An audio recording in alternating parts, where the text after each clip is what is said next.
So since my review of The Walking Dead Season 1 was very popular according to my viewers, I might as well talk about The Walking Dead Season 2. Now, at the time when this show was at its peak, The Walking Dead Season 2 was considered to be the worst season of The Walking Dead. Yeah, well, later seasons down the road are going to be saying, yeah, hold my beer.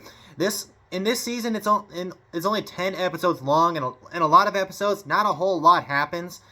And people consider that to be very boring. I mean, the fact that this is a zombie apocalypse story, people would expect, like, shooting zombies, zombie action, Call of Duty style, or even Zombieland, that type of stuff. But The Walking Dead was not like that. It never really focused on the action. It mostly focused on its characters, similar to a certain other TV show that came out at the same time, Game of Thrones.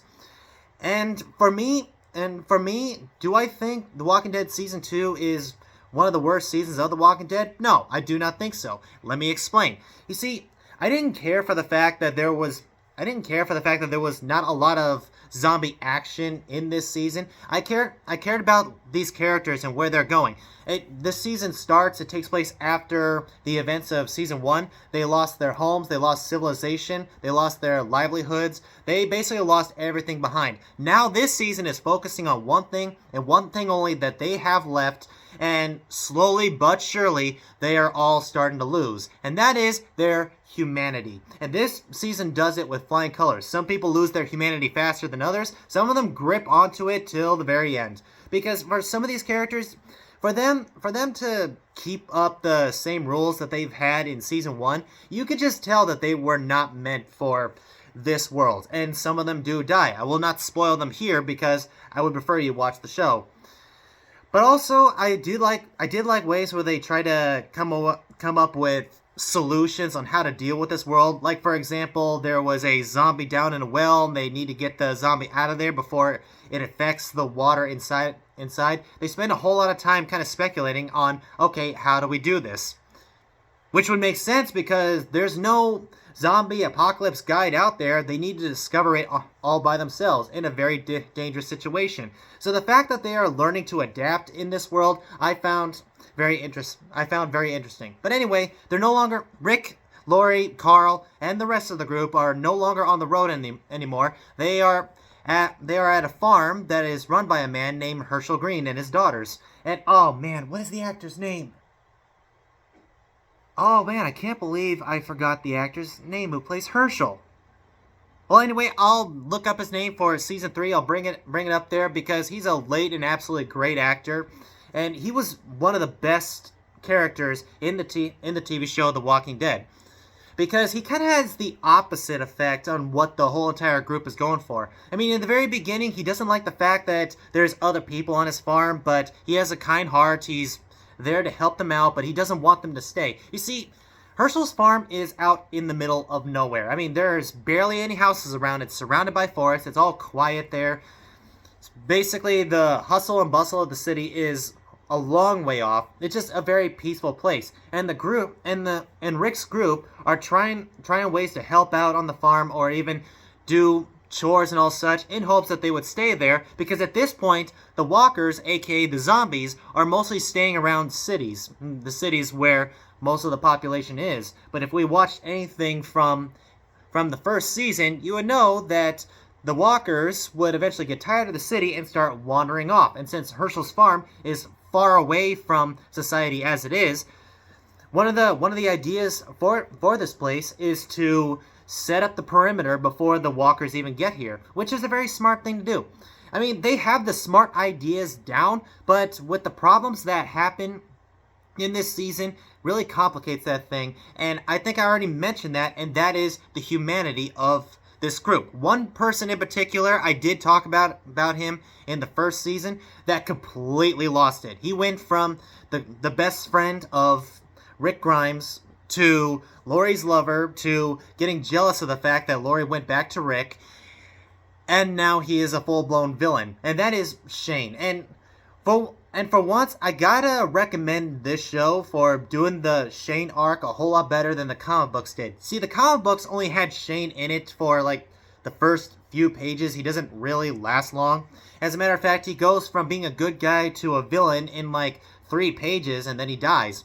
For this show, they took their time with it. You can tell that Shane is not happy with the fact that Lori went back to Rick, and he's trying to cope with it throughout this time. And as his humanity sinks deeper and deeper into the ground, you could tell he goes from just the jealous guy to the absolute villain. I mean, getting over a relationship is never an easy thing, but eventually some people grow out of it and some people don't.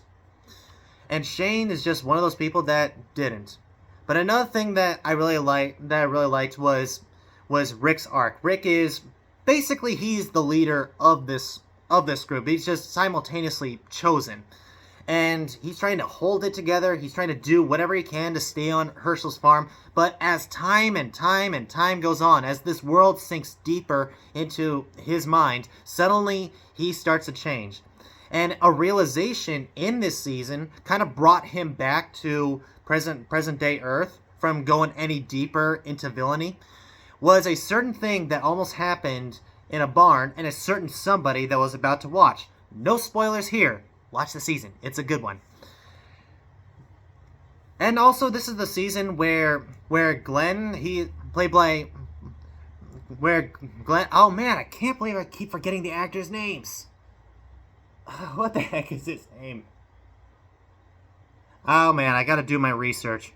But anyway, Glenn, the pizza boy of Rick's group, falls in love with Hershel's daughter Maggie, and that's where their relationship starts to blossom. Now, Glenn and Maggie was one of the biggest relationship couples in TV history at a point. It was even above Ross and Rachel at a point. So yeah, there was a lot of people cheering it on. The characters, that the way they're coming together in this season, it really did speak to people. They felt real. They felt like people that we want to be with. We want to see them succeed into this world. But since it's the Walking Dead universe, that's not exactly an easy thing to do. And another thing that Rick does bring up, he says in one segment that we need to start using knives more often. I mean, in the zombie apocalypse, guns may be a very useful thing because you could shoot walkers in the distance, but the problem is guns are loud. So using knives, axes, or even hammers would be a better tool in the Walker universe, therefore not attract a whole lot more. Which is easier said than done against a group of people that still want to live, they want to survive, and have no idea on how to survive in this world. Because again, this is still new. This is still new to all these people, and they need to adapt and grow, and they need to find out new things to survive in this world. Think of it as they start off as cavemen to getting to the 21st century that we all know. Just kind of like an opposite effect before they can actually live again. But one character in particular, I gotta talk about this character. This character I completely lost all respect for. She went downhill for me and just became very unlikable. And the choices she made throughout this entire season just made me roll my eyes a little bit more. And that is Rick's wife, Lori.